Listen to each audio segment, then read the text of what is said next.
This is Jay Harvey's Grill Food Truck. I'm the owner of Jay Harvey's Grill Food Truck, me and my wife. We've had this food truck about a year and a half, going on 2 years. We did a lot of events, and I'm gonna give you some up and downs on getting a food truck. So if you're getting a food truck, you probably wanna watch this video. All right, this is my food truck after a year and a half. Everything's been working fine on it. And do your research before you hire somebody to start working on your food truck. As we hired a company, man, I had to be there every other day to make sure he was doing things fine. And after a while, I just kind of told him, hey, make sure you do this. I had to show him some of the electrical stuff, how I want it done. But other than that, everything's fine. Like I said, do your research first. But as you can see, once you get a food truck, you're gonna continue to find different things that you need to do and modify, especially the regulation change. Here in Houston, you see I got 100-pound propane bottles, 2 of them. You're only allowed to have a maximum of 100 pounds here in Harris County. So I just took those 100 pounds out and put 2 40 pounders. And they last a long time anyway. And I'm really pleased with my truck. Like I said, I had to stay on the guy and make sure he did everything right, and I had to do a few modifications after he finished. Like he didn't have a latch on the door, and I had to hire another guy to do that about a few weeks ago. That was a mistake, man. Trying to get people to do things right, and you give them down payment. As soon as you give them the down payment, it seems like they don't want to, do the work. I hear a lot of stories of people giving $20,000, $25,000 down payments, and vehicles have been sitting there for 3, 4, 5, 6 months. And I would have had that same problem if me and my wife wouldn't have went in there every other day. The guy that built mine, he was about 15 miles from my house. So I was able to pop up anytime, One time I even had to tell him to keep the truck because he wasn't working on it. I told him I just filed it on my insurance and report it being stolen. So once I said that, he kind of jumped on it and started working. But I'm gonna go in. You see how this guy had modified this door? I'm gonna have to do some rework. I'm gonna have to put some caulk on it. He just didn't do it. I had to recut some more stuff, and it still can't lock it on the inside. So I'm gonna have to modify this a little bit. I could do that myself. I'm in the welding business, so I know about electronics and all this other stuff, so I can do this stuff. I had to modify this a little bit anyway because it wouldn't open and close, but it works fine for what I wanted to do right now. But I still have to modify it. So I'm gonna walk you in my truck and show you what it looks like now. This is after a year and a half. I don't know if you've seen the videos before. I'm going into my food truck. And before, you see it's no light on, I had to come and reach up here, which was kind of ridiculous, to turn on the light. So what I did, I bought this wireless switch, and I got videos on how to wire it. It's pretty easy. So I'm gonna walk back out and I'm gonna show you what I had done.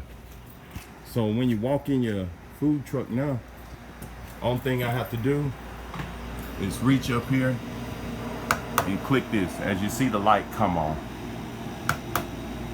and you can just click the down to turn it off and turn it back on.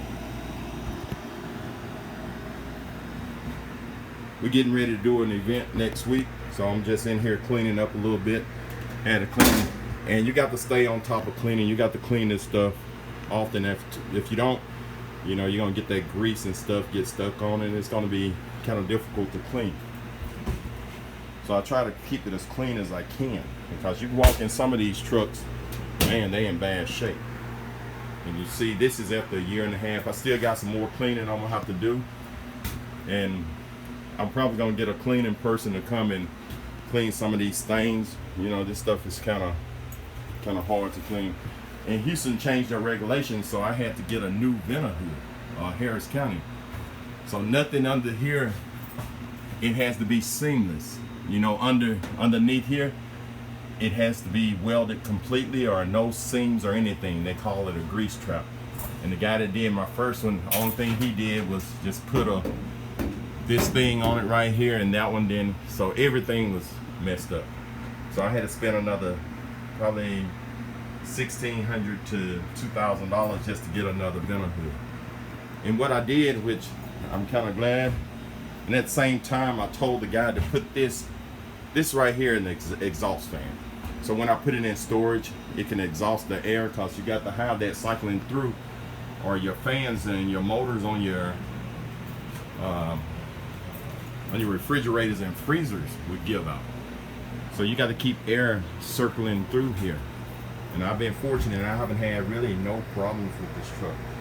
So what I had the guy to do, like I said, he put the latch on, and he didn't even know how to wire this. I just told him to leave the wiring out, and I did the wiring myself, because he wanted to tie it in to this, to my vent, to my overhead vent. So when I turned the overhead vent on, this would come on also. I didn't want that.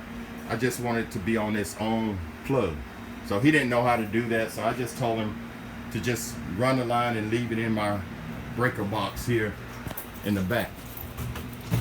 So what he did, he just ran the line and he just dropped it. So what I did, I wired it in here, and I also put one of these switches for my fan, for my exhaust fan right here. So whenever I want to turn the exhaust fan on, you know, this is the light, this is my exhaust fan. As you see, when I hit it, see it turn my exhaust fan. This really helps. It pulls a little air in. If you don't want to be running the vent all the time, you're not doing anything, just turn the vent hood off and just turn the exhaust fan and let some air circulate through. The only thing I have to do is hit this button here on my freezer again, and it go off. So that wireless switch is awesome. I got one in my house, got two in my food truck, and I'm gonna hit it again and turn it on, show you what it's like. That's how it works. So he didn't know how to do any of the wiring, so that's why I said make sure you know how to do a lot of this stuff yourself, and do some research before you get into this, because I hear a lot of stories of people losing their money and their vehicles not getting done. And I saw one guy, he got to an event. By the time he got to the event, his refrigerator was turned over.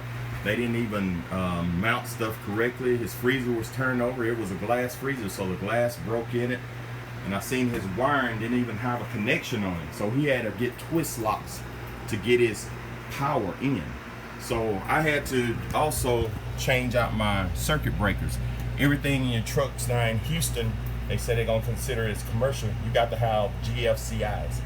So luckily I know how to do all that stuff myself. The same guy that said he was gonna wire up my fan, he said he could do that. I said, don't worry about that, I'll take care of that. So I put a GFCs right here, and I also put a GFC up above. Up above here is another switch for my outside light, which I'm gonna put another wireless switch. So I probably just mount it somewhere right here, so I won't have to reach above.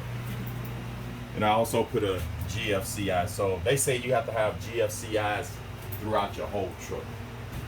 So all these different regulations. As you see, I don't have a fire compression system yet.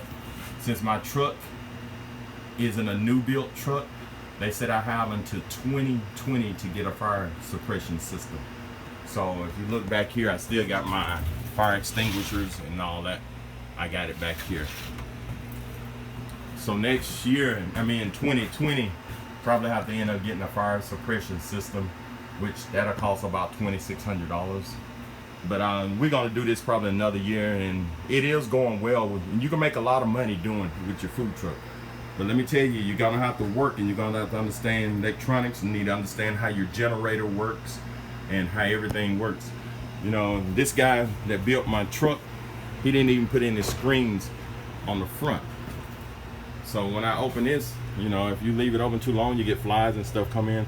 So what I'm gonna have to do is mount some L's right here and just put a little screen to where I can slide it open. As you can see, after a year and a half, I'm still doing some modifications to this truck. You learn as you go, and you see different things you can do differently, and it's just gonna be like that. And I'm probably gonna see some more things that I can do differently another 2 or 3 weeks from now. And I've made this truck pretty independent. You know, me and my wife, we can all get in here and do what we need to do. Like I said, I fry my chicken and fries and stuff over here. And when I do fish, I fry it in a separate fryer. So all of these are empty right now. I had to clean them out. And man, that grease is kind of hard. You see right here, this stuff is hard to come off, huh? And you can see I don't have anything in here. I'm gonna do a little bit more cleaning on it.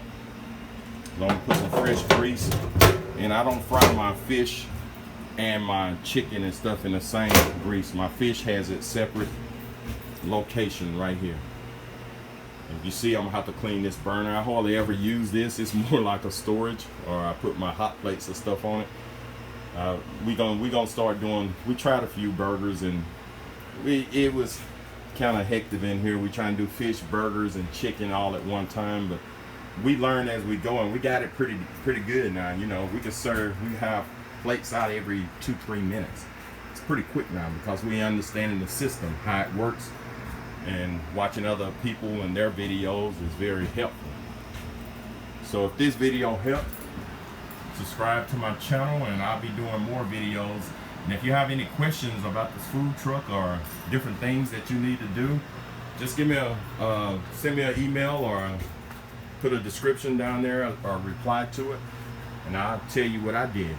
And one thing you need to have is these switches. Like I said, these are awesome. So when I get ready to leave, I just reach up here, and you're gonna see my light gonna go off, and I'm done. All right, I hope this video helped. Thank you, and have a great day.